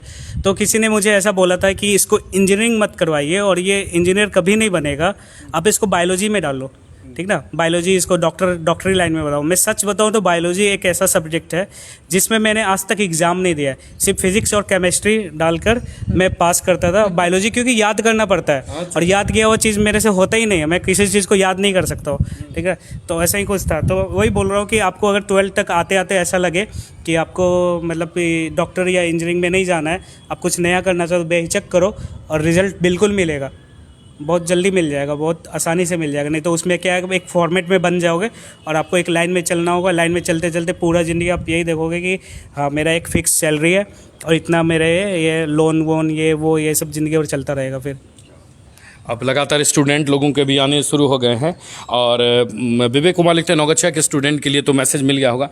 अच्छा, एक अमृता दिव्यम है, उन्होंने लिखा है कि भैया स्टूडेंट को सेल्फ स्टडी कैसे करना चाहिए, मतलब कैसे लोग सेल्फ स्टडी करें, कंसंट्रेशन एक बहुत बड़ा पार्ट है, ये कैसे कंसंट्रेट करें।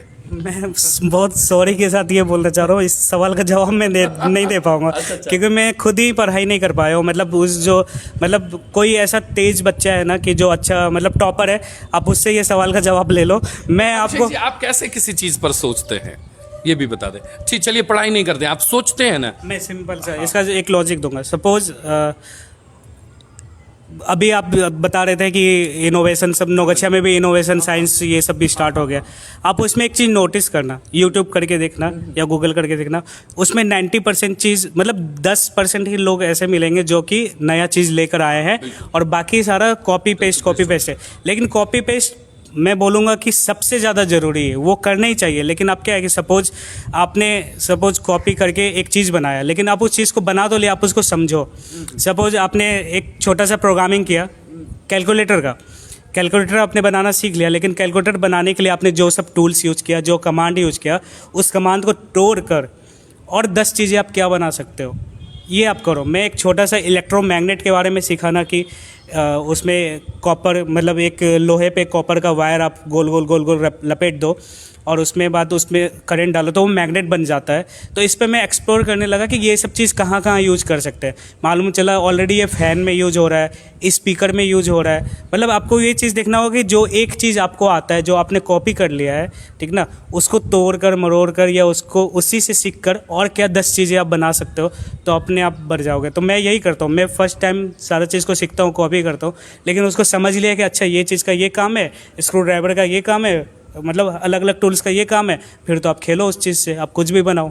नहीं, आप सोचते कैसे हैं अभिषेक जी? एक सवाल था हमारा, जैसे कि मान लीजिए अभी आपको 2 मिनट की मैं बात कर रहा हूँ, जैसे मान लीजिए कि चाय बनानी है मुझे, तो चाय बनानी है तो मेरे दिमाग में तुरंत एक इमेज आता है कि एक चूल्हा होना चाहिए, गैस चूल्हा रहेगा, उस पर हम पैन डालेंगे या कोई बर्तन डालेंगे बनाने वाला, या फिर उसमें पानी डालेंगे, दूध डालेंगे, ये सब डालेंगे, एक इमेजिन होने लगता है, हमारे चेहरे के सामने आने लगता है। तो जब आप पढ़ाई करते हुए किसी के चीज़ पर कि आपको ये तैयार करना है, आप कुकर तैयार कर रहे थे कि इस तरह का ऑटोमेटिक कुकर हमारा बनना है, तो उस पर कैसे आपने सोचा, किस समय आपको लगता है कि ये स्टूडेंट के लिए सबसे मस्त टाइम होता है, किस समय अगर स्टूडेंट सोचे तो वो ज़्यादा डेवलप? अगर आप मतलब पता नहीं सारे स्टूडेंट का कैसा है, लेकिन अगर आप जिस चीज़ में लगे हो ना, तो आपको नींद नहीं आएगा। मान लो आपको किसी चीज़ को पूरा करना है, मैं सिंपल से बता रहा हूँ, जिस समय अक्षय कुमार जी से मैं मिलने वाला था, तो उसके पहले 4 रात तक मैं सोया नहीं हूँ, क्योंकि एक नए प्रोटोटाइप पे काम कर रहा था और मुझे नींद भी नहीं आ रही थी। मतलब अगर आप लगे हो ना उस चीज़ में, आपको नींद भी नहीं आएगी। तो सोचना क्या है कि आप खाली बैठे हो, बहुत बार ऐसा होता है कि आप खाली बैठे हो, उस समय भी आपने उस चीज़ को सोच लिया। मतलब आप जब उस चीज़ पे घूमते रहोगे ना, हर चीज़ उस चीज़ को एक्सप्लोर करते रहोगे, आइडिया आपको कहीं से भी आ जाएगा। तो आप मतलब एकांत जगह पे या रात में सोने के टाइम में अगर उस चीज़ को विजुलाइज करो कि कैसे, मतलब एक बार में तो सोल्यूशन नहीं मिलने वाला है, लेकिन उस चीज़ को बार बार करोगे, बार बार उस चीज़ पे रिपीट करोगे, जैसे नहीं होता प्रैक्टिस बोलते हैं ना, पेपर पे भी लोग प्रैक्टिस करते हैं, बहुत लोग दिमाग से भी प्रैक्टिस कर लेते हैं, सोच के भी आप कर सकते हो। और उसको सोच मतलब खाली टाइम पे आप सोचो कि ऐसे जगह जहाँ पे ज़्यादा नॉइज़ नहीं है, ज़्यादा मतलब डिस्टर्बेंस नहीं है, बिल्कुल उसका रिजल्ट मिल जाता है, अच्छे से उस चीज़ों को सॉल्व किया जा सकता अच्छा, है। पैडमैन वाला जर्नी आपके लिए कैसा था? अक्षय कुमार के साथ आप बिल्कुल टीवी स्क्रीन पर नजर आए। अक्षय कुमार जो हमेशा ज़्यादातर जो है वो मतलब इंडियन, खास करके जो आर्मी से रिलेटेड फिल्में होती है, देशभक्ति फिल्में नहीं कहा जाए, लेकिन कहीं ना कहीं वो हमारे इंडिया से जुड़ा हुआ रहता है, उस फिल्मों में वो ज़्यादा एक्शन करते हुए नजर आते हैं। कैसा लगता है उनके साथ? सबसे पहले मैं बता रहा हूँ पैडमैन में ये नाम कैसे जुड़ा, कि जो एक पैडमैन जिस इनोवेटर पे बना है, जिस इनोवेटर के लाइफ पे बना है, तो मुझे जब 2012 में राष्ट्रपति अवार्ड मिला था, उनको भी उसी साल अवार्ड मिला था। हम लोग सारे एक ही ग्रुप के हैं, तो उनका स्टोरी इतना आगे बढ़ा कि अक्षय कुमार जी को ऐसा लगा कि इस स्क्रिप्ट पे काम करना चाहिए। तो फिर जब वो इनोवेशन पे गए और सारा चीज़ देखे, तो उनको ऐसा लगा कि हम एक सॉन्ग जो है उस मूवी का बहुत ही मोटिवेटेड सॉन्ग है, ओ साले सपने, मतलब कैसे कैसे वो बनाते हैं। और जो मैंने अभी जस्ट पहले बोला ना कि आपको आइडिया कहीं से भी आ जाएगा, उस मूवी में ये दिखाया कि पूरी से जो मशीन उनका बन नहीं पा रहा था, और वो पूरी को ऐसे करते हैं, छोले भटूरे वाला पूरी जो होता है उसमें से धुआं निकलता है, उससे वो मशीन बना लेते हैं। तो ये आइडिया आप सोचते रहोगे ना, हर चीज़ को देखते रहोगे, कहीं से भी आ जाएगा। उस मूवी में ये सच दिखाया कि सच में ऐसा होता है। तो वहीं से ये कॉल आया था कि अक्षय कुमार जी को ऐसा लगा कि और भी इनोवेटर है, ग्रास रूट इनोवेटर है, तो कुछ इनोवेटर को हम सेलेक्ट करें और उनको हम ये सॉन्ग उनके नाम पे उनसे रिलीज़ करवाएं, उनके साथ रिलीज़ करें और उनको ये मतलब दिखाएं। तो फर्स्ट टाइम उनसे मिलने का मौका मिला, और जब मैं उनको देखा ना, मुझे सच बता रहा हूँ, मतलब आपको याद होगा, शायद आपको भी मालूम होगा कि हमारा मतलब बड़े पापा लोगों का यहीं पे काली मंदिर रोड में एक वीडियो हॉल चलता था, ठीक है। स्कूल बंक करने में मेरा उसमें भी बहुत हाथ है कि मैं उसमें भी चला जाता था मूवी देखने के लिए। स्कूल बंक करके सारे स्टाफ सब जानते थे और बस चला जाता था मूवी देखने के लिए। तो बहुत सारा मूवी मैंने उधर ही वीडियो हॉल में ही देखा अक्षय कुमार का। मतलब ये लग रहा था कि मैं कभी इनको वीडियो में देखता था, कभी हॉस्टल लाइफ में सबके साथ बैठ के मूवी देखता था।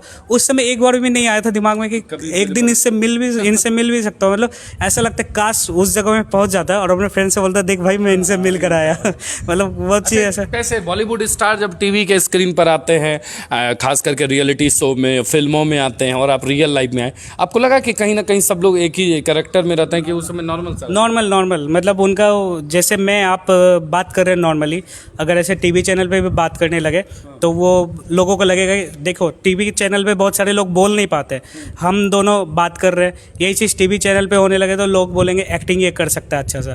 तो बहुत सारे लोग ऐसा बोलते हैं कि अगर आप नॉर्मल जो अपने लाइफ में हो ना, वो कैमरा पे भी आप कर लो तो आप एक्टर हो। तो वही है, जैसा नॉर्मल लाइफ में है ना, कुछ ज़्यादा एक्टिंग नहीं करते, प्रैक्टिस भले ही कि एक्शन या डांस ये प्रैक्टिस है, लेकिन डायलॉग डिलीवरी या जो भी चीज़ नॉर्मल है उनके लिए नॉर्मल है। जैसे हम और बात कर रहे हैं, हंसी मजाक कर रहे हैं, वो चीज़ भी वो लोग ऐसे ही करते हैं, लेकिन वो चीज़ हमें लगता है। अभिषेक जी, एक सवाल था हमारा, अक्षय कुमार कॉमेडी फिल्मों में भी आए, काफ़ी फनी, कम से कम 50-60 हज़ार लोग आ जाते हैं।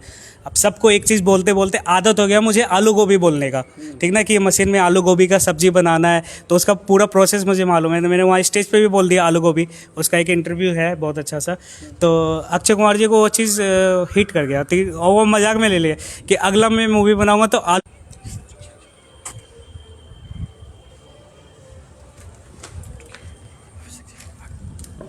जी हाँ। तो जब मैं स्टेज पे गया और आलू गोभी के बारे में मैंने चर्चा किया, तो उस चीज़ को उन्होंने फ़नी में लिया, क्योंकि न्यूज़ एंकर भी जो थी वहाँ पे उन्होंने बोला सर अभिषेक का जो स्टोरी है आपको काफ़ी हिट किया होगा, क्योंकि शायद मुझे ऐसा सुनने में आया कि अक्षय कुमार जी पहले खाना बनाते थे, बावर्ची टाइप थे वो, मतलब जब बाहर थे, इंडिया से बाहर थे, तो उनको ज़्यादा इम्प्रेस हुआ और उस चीज़ को कितना मजाक में वो ले गए और एक टैगलाइन बना दिया कि आलू गोभी मैन, और न्यूज़ सब में भी वैसा आने लगा, आलू गोभी मैन हेडिंग बना था उसका। तो है काफ़ी फ़नी, और वो लोग क्योंकि उनको लोग आइडल बोलते हैं, तो उनका मतलब हर चीज़ ही हमें पसंद आता है, सब कुछ। एकदम लास्ट एक अंतिम है जो हमारे पाठक हैं उनका ही सवाल है, एकदम अंतिम। बहुत देर से हम अभिषेक जी का समय ले लिए हैं, और चूंकि हम लोगों का कोई मतलब स्क्रिप्टेड नहीं है, कोई डील ये नहीं है, डायरेक्टली हमने कहा कि अभिषेक जी आप अपने क्षेत्र के लोगों के लिए थोड़ा सा समय निकालिए। एक सवाल आया हुआ है, बहुत खूबसूरत सा इन्होंने लिखा है, मैं तुरंत अभिषेक जी, इन्होंने लिखा है केडी भाई ने कि आप जिस धरती पर जन्म लिए उसके विकास के लिए आप क्या कर रहे हैं या क्या सोच रहे हैं, या आपकी फिर क्या आगे क्या योजना है नौगछिया के विकास? जी बिल्कुल। देखो यहाँ का विकास मतलब जो आगे के जनरेशन है अगर उसका विकास हम कर दे तो उससे हो सकता है।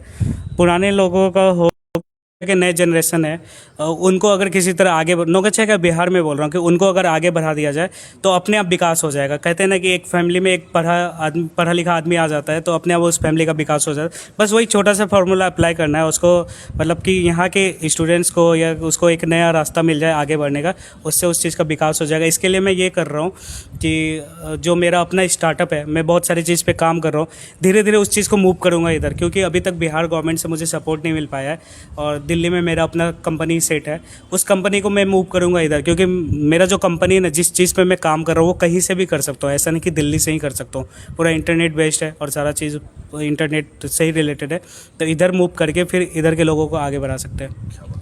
अब बहुत लंबा समय में हम लोगों ने आपका ले लिया अभिषेक, अंत में कोई मैसेज आप देना चाहेंगे यहाँ के लोगों को और यहाँ के स्टूडेंट को जो पढ़ाई करते हैं, जो आपको फॉलो करते हैं, वो कैसे आप तक पहुँचेंगे? आप सोशल मीडिया साइट्स पर हैं तो उनसे आपसे कैसे कांटेक्ट करेंगे? सबसे पहले तो आपसे लोग कैसे कांटेक्ट करेंगे? जो लोग देख रहे हैं स्टूडेंट, अगर कभी उनको ज़रूरत हो आपके किसी मोटिवेशनल से कोई, तो कैसे आपको लोग? आप बहुत आसानी से, मतलब ऐसा नहीं है कि मैं फ़ोन किसी का नहीं उठाता हूँ, मतलब लगता है कि इतना सारा अवार्ड ले लिया ये वो, आपने कॉल किया एक बार में मैंने उठाया, तो नॉर्मली आप कांटेक्ट कर सकते हो। फेसबुक पे मैं भी अवेलेबल हूँ, मोबाइल नंबर मांगोगे तो मैं दे दूंगा, फेसबुक पे तो दे दूंगा, कोई दिक्कत नहीं। और दूसरा कि मैं यहाँ के स्टूडेंट्स को, खासकर पेरेंट्स को ये बोलूँगा कि आजकल का ज़माना बहुत चेंज हो गया है। बच्चे अगर बोलते हैं उससे किसी और चीज़ का पढ़ाई करना है तो उसको आप करने दो, और वो बच्चे पढ़ाई करें और बाहर जाके करे, कोई दिक्कत नहीं, बाहर जाना है, लेकिन ये सोचे कि एक दिन हमें आना है बिहार में।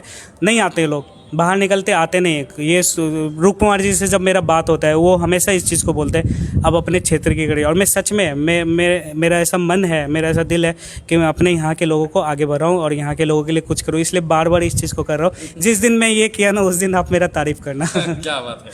तो आज के धरोहर में हमारे साथ हैं बाल वैज्ञानिक के रूप में काफ़ी विख्यात नौगछिया के लाल अभिषेक भगत। तो धरोहर कार्यक्रम में इनकी एक सबसे बड़ी बात है जो आप तक पहुँची, हालांकि पूरा 1 घंटा का जो इंटरव्यू है वो काफ़ी लाजवाब है, बहुत सारी चीज़ें आपको सीखने को मिलेगी, बहुत चीज़ समझने को मिलेगी, लेकिन एक सबसे बड़ा चीज़ है कि आप कहीं भी जाओ, किसी तरह का सम्मान प्राप्त करो, लेकिन उसमें 2 चीज़ हमेशा ध्यान में रखना कि एक, अगर आपको किसी भी विषय, किसी भी चीज़ से लगा हो तो आप उनसे ना सिर्फ दूर से उसे प्यार करें, उससे इश्क करें, जैसे एक मशीन से करते हैं, तो आप उनके बारे में सोच सकेंगे और आपके दिमाग में खुद ब खुद आएगा और आप बहुत दूर तक जाएंगे। एक दूसरा, आपको जो स्वाद पसंद हो, जिस लाइन का जो चीज़ पसंद हो, आप उसे लेकर आगे बढ़ो, एक दिन आप भी अभिषेक भगत बन जाओगे। क्यों? लगातार सवाल की बारिश थी और जवाब का था। जल्दी हम लोग मिलेंगे अभिषेक जी। मैं आपसे अनुरोध करूंगा ऑन लाइव कैमरा कि आप फिर कभी आएँ तो हमें समय दें, और यहाँ के लोगों के लिए, यहाँ के बच्चों के लिए, अभिभावकों के लिए, क्योंकि बहुत सारी चीज़ें होती है जो कभी कभी प्रेरणा मिल जाती है। आज भी विवेकानंद जी की पंक्ति पढ़कर हम लोग जो है आगे बढ़ जाते हैं। आपको भी मैं धन्यवाद दूंगा, और मुझे ये बहुत अच्छा लगा कि आपने अप्रोच किया कि यहाँ के लोगों को मैसेज पहुँचाया जाए, और मुझे अच्छा लगा कि यहाँ के बच्चे अगर इस चीज़ को देख रहे हैं और वो मुझे डायरेक्ट कांटेक्ट करना चाहते हैं तो वो भी बहुत अच्छे से कर लेंगे, कोई दिक्कत नहीं होगा। और मैं चाहूँगा कि वो भी और अच्छा काम करें। एक अंत में से बता दीजिए, आपके इस पूरे इस कैरियर के लिए आपके जो है सबसे बड़े मोटिवेटर कौन होंगे आपके लिए? कलाम साहब तो है ही नहीं, मैं इसका जवाब दूंगा। मैं अब जिस वीडियो का रेफरेंस बोल रहे थे ना, जहाँ पे मैंने ये बोला था एक IAS बनता है ये, उसमें एक लाइन मेरा बहुत अच्छा था, लेकिन उसको उन्होंने काट दिया था। कि मैं उनको बोला था कि आप ना मोटिवेशनल वीडियो मत देखो। ऐसा नहीं कि आप धीरू भाई अंबानी जी का मोटिवेशनल वीडियो देखोगे और आप चल जाओ पेट्रोल पंप पे, आप बन जाओगे धीरू भाई अंबानी, ऐसा कभी नहीं होने वाला है। आप जब आप जो चीज़ सोच रहे हो ना, आप वो चीज़ करते जाओगे, अपने आप आपको मोटिवेट मिलता जाएगा। कुछ ऐसे इंसिडेंट होते जाएंगे लाइफ में ना कि आप अपने काम से मोटिवेट होते जाओगे। आप जैसे अभी मेरे सामने बैठे हो, मुझसे बात कर रहे हो, अब बोल रहे हो कि यहाँ के बच्चे मेरे से कुछ सीखेंगे, आगे बढ़ेंगे, तो इससे भी मैं मोटिवेट हो रहा हूँ कि मुझे आगे अच्छा काम करना है। वीडियो सब क्या, वो एक लाइफ का इंसिडेंट है, मोटिवेशनल वीडियो वो एक लाइफ का इंसिडेंट है जो उनके साथ हो गया, हमारे साथ नहीं, लॉटरी टाइप का है वो। ठीक है, तो लाजवाब। और कुछ कहना चाहेंगे अभिषेक जी? मैं आपको धन्यवाद देना चाहूँगा कि आपने टाइम निकाला और मुझे मौका दिया कि मैं अपने समाज के लोगों के सामने आऊँ और यहाँ के लोगों से बात करूँ। लाजवाब। तो आज के इस धरोहर इंटरव्यू की करते हैं अब यहीं पर समाप्ति लगी। एक चीज़ हम बता दें, अगर आपके भी मन में और किन्हीं दिमाग में है कि कोई हमारे क्षेत्र के धरोहर हैं जो हमारे क्षेत्र के हैं और काफ़ी मतलब उनका एक विशालकाय साम्राज्य रहा है, तो हम उनको कैमरे के सामने लाएंगे। और ये इंटरव्यू बिल्कुल निःशुल्क होता है, फ्री ऑफ कॉस्ट होता है, ना कोई स्क्रिप्टेड ना कोई डील। हम बैठकर बातचीत करते हैं आप सभी दर्शकों के सामने। तो आज के लिए इतना ही धरोहर कार्यक्रम में। कैमरामैन अंजनी कश्यप के साथ मैं वरुण बाबुल।